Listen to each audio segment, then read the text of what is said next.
Alright guys, I'm going to keep this short. Here's part 1 to Wings of Fire tribe tutorials, and since I got asked to make a tutorial for every tribe under the sun, I pulled out a random spinner wheel and I got LeafWings.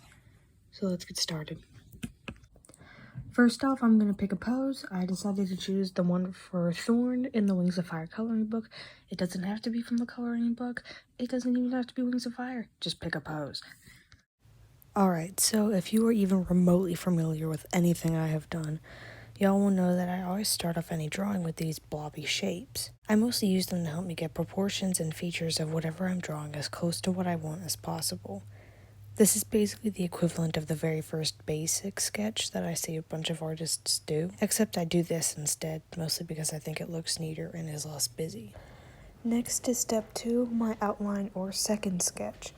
Sometimes if I'm really confident I can skip this step in my drawings, but I had to do it here because the head angle was unfamiliar to me for a LeafWing.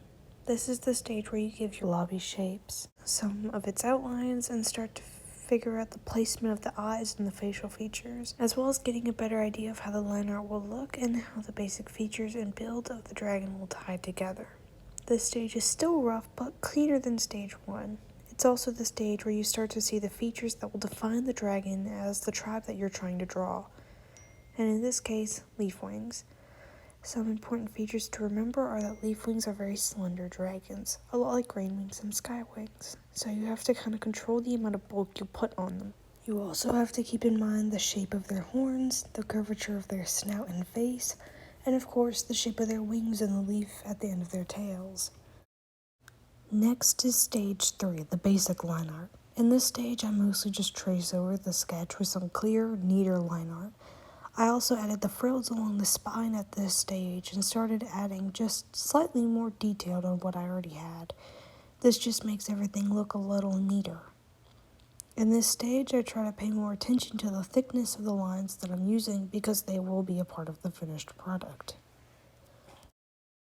The next stage is stage 4. Scale details.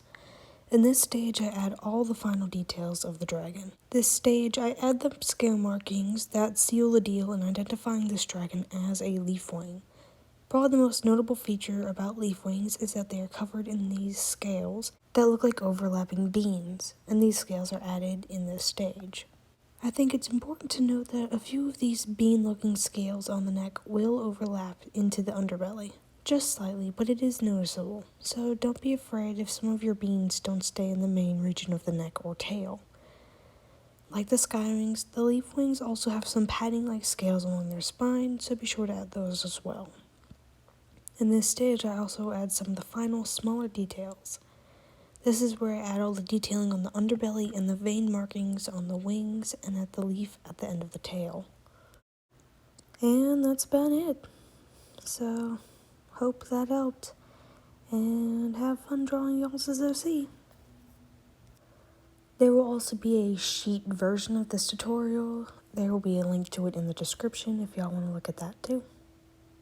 Okay, bye!